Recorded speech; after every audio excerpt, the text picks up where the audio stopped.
watching my videos, and thanks so much for your comments, likes, shares, and subscribes.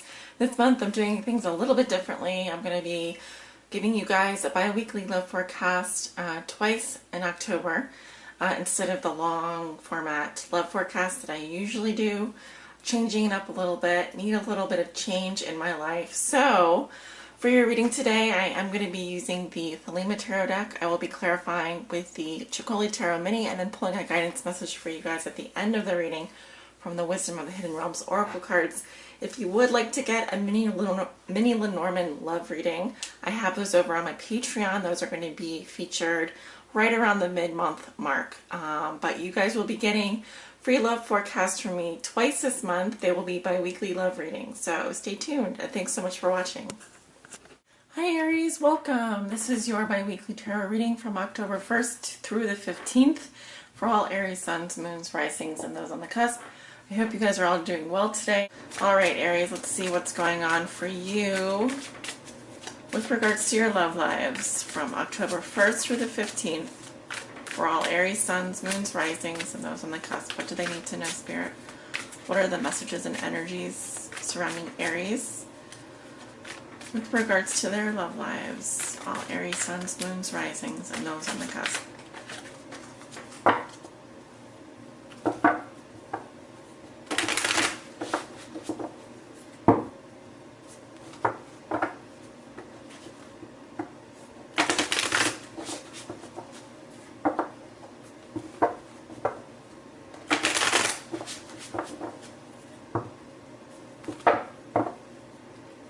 You guys are the first sign of reading for today, so just bear with me. I'm still warming up here.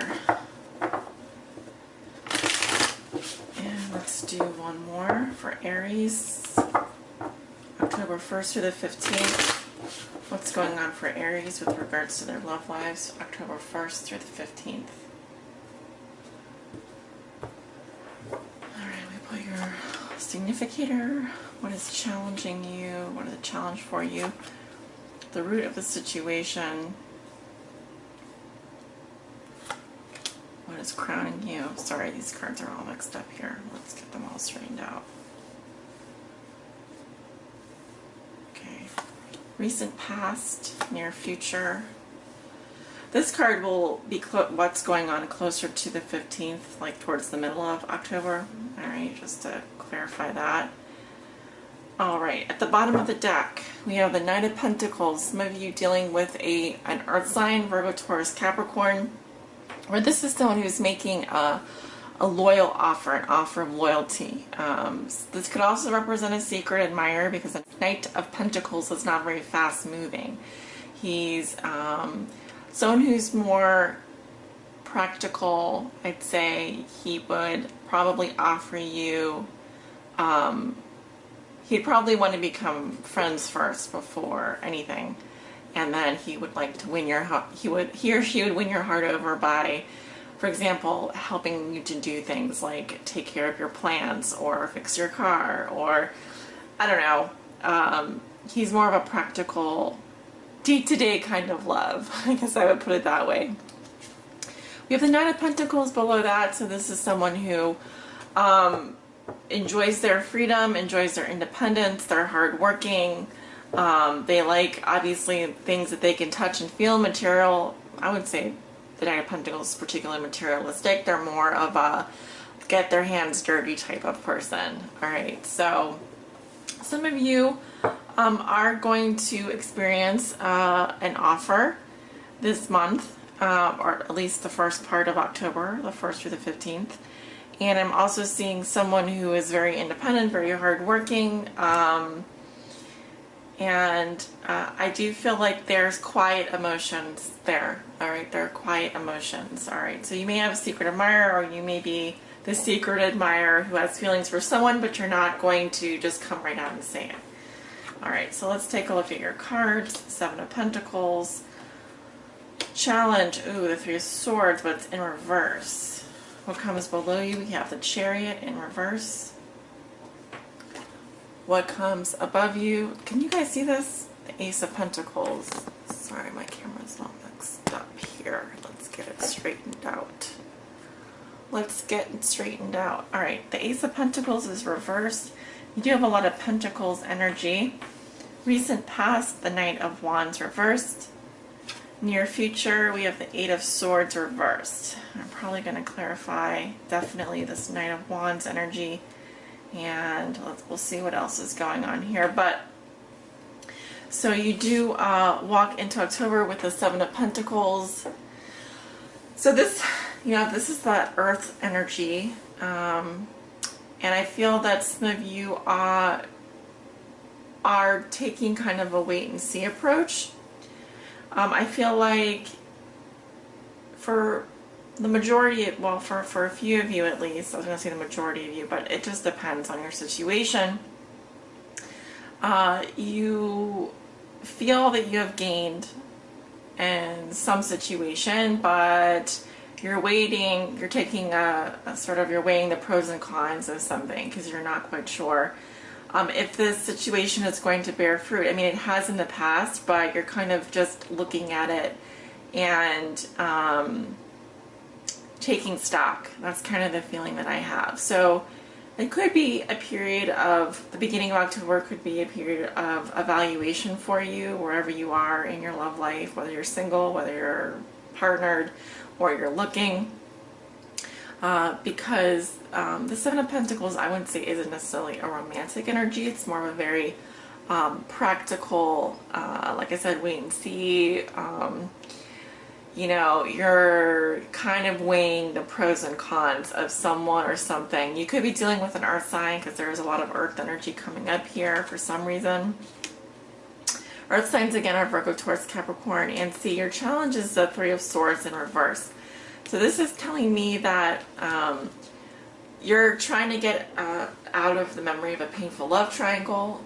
You may be trying to break someone else's heart, or you may be trying to let go of or ignore some pain, something that's been very heartbreaking for you. Either way, it's better in reverse. It says that you are trying to release yourself from something that's been very painful. Like I said, it could have been a love triangle, or it could have just been a situation that caused you a lot of heartbreak in the past. I feel that the heartbreak is already over, and like you're tweaking your approach. You're trying to figure out what you need to do to move forward. Okay, so it's not failure at all. It's just you need to take this time out to kind of evaluate what's next. Okay. At the root of the situation, you have the Chariot, the sign of Cancer. And this says that things have like not been moving forward, or they came to a screeching halt. There was no movement forward at all. I mean, this basically is telling me that some situation was stuck and there was no momentum, or someone did kind of leave very abruptly. But we can clarify that in a minute. In the recent past, you have the Knight of Wands reversed. I feel like this is your energy, or it could be a Sagittarius. The reason I say that is because I do see the Knight of Wands upright as an Aries, and I see him reversed as a Sagittarius. So this could also be your energy, but let me just tell you, the Knight of Wands reversed is someone who's sitting on his head. I always say that to myself when I see this card reversed. He's sitting on his head. He's not making a move. It's either out of fear or, and we're going to clarify that, but in the past, this is someone that definitely feels passionate, but they're not, for whatever reason, acting on it. They're holding back. Okay. Now this could also say that someone is being very reckless and has anger issues, there's a lot of intense fire energy here, but it's, because it's reversed, is blocked. All right, so that's what I'm seeing in your past, Aries. Your thoughts and feelings, you have the Ace of Pentacles reversed. So for the first half of October, you're thinking about some kind of a rejection that happened, or you're thinking about rejecting someone or some situation. The reason I say that is because your challenge is the Three of Swords reversed, which is about getting over heartbreak or ignoring something painful that has happened. I feel like you're thinking about rejecting someone else, possibly an earth sign, or passing up an opportunity. There's also a caution here just to stay grounded and to grow your roots, you know, stay grounded. Because the Ace of Pentacles reverse can talk about materialism, greed, rejection, of course. So you want to be careful with that. I feel like you are taking a very stable, and you're being very practical about your approach, at least at the beginning in the first half of October. Now going closer towards the 15th, or going closer towards the second week, we have the Eight of Swords reversed. So this card is good in reverse. It says that you are getting out of that negative headspace. You don't want to be a victim anymore. You're trying to free yourself. It also says that you're taking off the blindfold. So if there was something that you were unwilling to look at, I kind of feel like you're freeing yourself. And I think that where this is going is, I'm seeing someone who wants loyalty, wants to have like a loyal partner, and is very hardworking. I also see someone who could potentially just want to be more independent, more sovereign. But I do feel like you're getting yourself out of a situation that has not been working for you, and this is a very good card in reverse. So let's go ahead and clarify. Well, let's clarify the Knight of Wands in your past. Spirit, who is this Knight of Wands in reverse in the past for Aries? We have the Queen of Wands, definitely a fire sign energy. Wait, is it a queen or a king? Let me take a look here. Okay, so that's the King of Wands. So this could be a masculine energy or someone that has more masculine traits, but I'm definitely seeing fire sign, Leo, Aries, Sagittarius. And so it could really be any fire sign, but I'm definitely seeing fire sign energy. We have the Hierophant. This could be someone that in the past was married or committed, or they wanted to do the right thing, all right? So they're bound by tradition, or they're trying to conform in some way. But it's also someone that can be some kind of a teacher or wear a uniform, someone that's, you know, conforming to society in some way. Bunch of cards popped out. Ace of Pentacles, where there's that new opportunity. I feel like this person, this energy wants to start over, there's a new beginning here, but I have the Five of Cups, which says that there's too much focus on, there's too much sadness, or there's too much loss. And we have the Queen of Swords. So this is someone who decides to be independent, decides to be single, it's not a romantic energy. And I also see that there could be some severe communication. So the Empress popped out, and I actually had folded it in half by accident. Such a pretty card. But there is a focus on I'm seeing a feminine energy. The Empress can represent your energy, actually, and being open to love, but I'm seeing that in the distant future. All right. So there is a focus, though, on the details, and the focus is on nurturing and paying attention to the body and so forth. All right, so let's take a look at the Ace of Pentacles. Why is Ace of Pentacles in reverse? Six of Cups. This has to do with the past, and only the past. So someone has fond memories of the past, or this can be having to do with someone from the past that you have fond memories of. But again, I'm seeing that there's an opportunity being passed up here. You're thinking about it. Maybe you're thinking about passing up an opportunity with someone from your past, or you could be thinking about a rejection regarding someone from the past. Why is the Ace of Pentacles in reverse?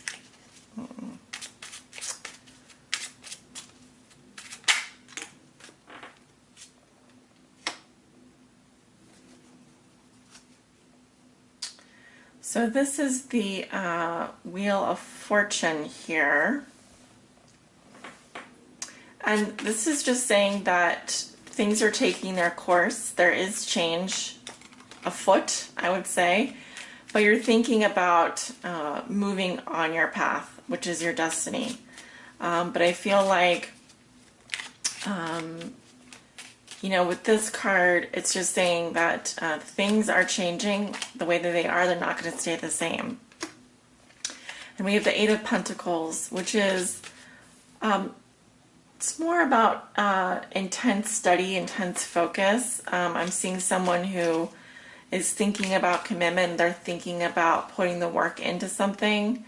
And there's definitely like this feeling of mastery over subject matter. So it could be that you're really studying someone or you're really thinking hard about someone. And let's do one more. Let's see. Why is the Eight of Swords in reverse?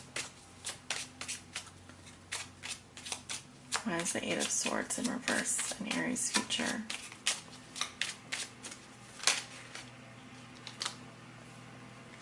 There's just one that popped out there. Ten of Pentacles, so you're focusing on your stability, you're focusing on your family, you're focusing on your wealth, your long-term security. That's good. Why is the Eight of Swords in reverse? I have no idea what that sound is in the background. I'm so sorry. And we have Judgment, making a final decision, releasing the past, coming to a just conclusion. And it's kind of like unlocking the key to this maze. All right, it says that you have the key here to move on. And we have the King of Cups. Very nice. So this is someone who you're deciding, I feel like, to be very open and loving, but you've got your head on your shoulders, okay? And you're interested. Also, this could be a water sign coming in as well, a Cancer, Scorpio, or Pisces in your future. Male or female, but I'm seeing someone coming in here who absolutely cares so much about everyone, is very compassionate, and they just want to have a healthy, loving relationship. That's what I'm seeing, really. So, but yeah, I see you kind of like freeing yourself, and it's because you're making a decision. You're making a final decision about something or someone. Possibly a water sign, or possibly you're deciding to take on the emotions that you've been afraid to take on before, and do so in a way that's very loving, compassionate, open, balanced. All right, I'm going to pull an oracle message for you from the Wisdom of the Hidden Realms Oracle. What does Aries need to know? Sisters of the Seasons, cycles of growth, natural law, and divine order. So this is about appreciating each season of your life, you know, and instead of wishing for it to just be over whatever season you're in, it's about learning the lessons from each of those periods of growth. And appreciating the good and the bad that come with each of those seasons. Because it says natural law and divine order. And see, you actually are thinking about that right now, or you're going to be thinking about it soon. The Wheel of Fortune is just all about divine order. It's about moving on your destiny, and that it's about thinking and feeling that things happen the way that they're supposed to. Always. And in divine order, right? All right, well, yeah, it says, when the sisters of the seasons meet you on your path, they remind you that everything has a natural rhythm that obeys a higher law. Just as the seasons magically pass, be reminded that the nature of birth, growth, harvest, and decay cannot be altered. So if you keep on your path with determination and discernment, allowing for the natural course of events to unfold, success is assured. Divine appropriate timing is guiding your desires into perfect manifest form. This is a very good period to start new things as you've moved out of winter into the beginning of spring. Continue with patience and be aware of the rhythms of your opportunities. There will be periods when things slow down and begin anew. Move into fruition and then slow down again in a never-ending natural flow. Be mindful of which sister greets you, for she points directly at the next. Every moment counts now. So this is just about understanding the laws of nature and the ebb and flow of time itself. And I know, like Aries, you want to move full speed ahead, and you want things to happen fast and happen now. And you're a doer, you're an achiever. You want to get out there and make things happen. And I think the Virgo season, if it has taught us anything, it's just been such a practical, grounded energy. Things could have tended to slow down a little bit, and but now I feel like you're experiencing the change of the season. You're ready to move on. You're ready to move forward, and I kind of see you doing that. It does look very positive in your future. So I feel like there's a maturity and a growth happening with you, and you're finishing a cycle and you're moving into a new one, okay? And you're releasing a lot of pain. While you release the pain, you're kind of seeing what you need to do in order to get on your best path moving forward, what you can do. So anyway, Aries, I hope this reading was helpful. I know I tried to keep it focused on love, and sometimes the cards aren't showing me particularly romantic messages, but of course that's part of the cycles of growth that we go in. We do go through periods where things are very hot and heavy and things are very exciting, and then we go through periods where obviously there can be some slowing down. So I wish you guys all the best. Thank you guys for liking, commenting, sharing, subscribing to my channel. Please know I am still doing mid-month readings over on my Patreon. If you click below in the description, you can go over to my page there. I'll be putting out a mini love reading towards the middle of the month. And of course, I'm always doing private readings, so feel free to contact me for a private reading. You can just click on the scheduling link and it'll take you to my scheduling page, and you can book your reading from there. It's a really easy process. So I hope to read for you soon, and take good care of yourselves. Bye.